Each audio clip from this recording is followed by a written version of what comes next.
ഇന്ന് വിജയ് സേതുപതി പൊരിക്കാൻ വേണ്ടി പോകുന്നത് ദിവാകരനെയാണ്. ദിവാകർ എന്ന് പറഞ്ഞാൽ മനസ്സിലാകില്ലെങ്കിൽ വാട്ടർമെലോൺ സ്റ്റാർ എന്ന് പറയാം. ഇംസെ അരസാംഗം എന്നുള്ള ഒരു weekly task Bigg Boss Tamil season 9 നൽകിയിട്ടുണ്ടായിരുന്നു. അതിലെ പദവിയും ഗെറ്റപ്പും ഒന്നും ദിവാകറിന് അത്രയ്ക്കും പിടിച്ചിട്ടുണ്ടായിരുന്നില്ല. എന്നിട്ട് ആ ക്യാരക്ടർ റിജക്ട് ചെയ്തതാണ് വിജയ് സേതുപതി ഇന്ന് ചോദ്യം ചെയ്യുന്നത്. നിങ്ങൾക്ക് ആരാണ് അത് റിജക്ട് ചെയ്യുവാനുള്ള അവകാശം നൽകിയിരിക്കുന്നത്?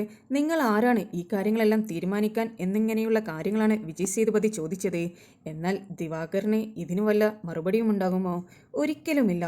ഇത് കണ്ടപ്പോൾ വിജയ് സേതുപതി പറഞ്ഞു, നിങ്ങൾ മറുപടി പറയുന്നത് വരെ ഞാൻ സ്റ്റേജിൽ ഇരിക്കാമെന്ന് പറഞ്ഞ് സ്റ്റേജിന്റെ താഴെ അങ്ങോട്ട് ഒരു ഇരിപ്പായിരുന്നു. മറുപടി കിട്ടിയിട്ടേ പോകുമെന്നുള്ള ആറ്റിറ്റ്യൂഡായിരുന്നു വിജയ് സേതുപതിക്ക്. എന്നാൽ ദിവാകറിന്റെ വായ അടപ്പിച്ച പോലെയായിരുന്നു അത്. വിജയ് സേതുപതി പറഞ്ഞു, തമിഴ്നാട്ടിൽ ദിവാകർ പറയുന്ന ഡയലോഗ്സ് എല്ലാം വളരെ ഹിറ്റാണ്.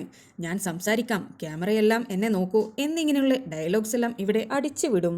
എന്നാലോ ടാസ്ക് ചെയ്യാൻ ഒരു കഴിവുമില്ല. ക്യാമറയ്ക്ക് മുന്നിൽ പോയി റീലെടുക്കും. ഇതാണോ ഞങ്ങൾ നിങ്ങൾക്ക് നൽകിയിരിക്കുന്ന ടാസ്ക്? എന്താണ് നിങ്ങൾ ഇങ്ങനെ ചെയ്യുന്നത് എന്നായിരുന്നു ദിവാകരനോട് ചോദിച്ചിരുന്നത്. ഇത് ഇന്നത്തെ പ്രമോയാണ്. എപ്പിസോഡിൽ ഇനി എന്തൊക്കെയാണ് സംഭവിക്കാൻ പോകുന്നത് എന്നുള്ളത് ഉടൻ തന്നെ അപ്ഡേറ്റ് ചെയ്യുന്നതായിരിക്കും. നിങ്ങൾക്ക് Bigg Boss Tamil season 9 updates അറിയുവാൻ താല്പര്യമുണ്ടെങ്കിൽ എൻ്റെ ചാനൽ സബ്സ്ക്രൈബ് ചെയ്ത് സപ്പോർട്ട് ചെയ്യുക.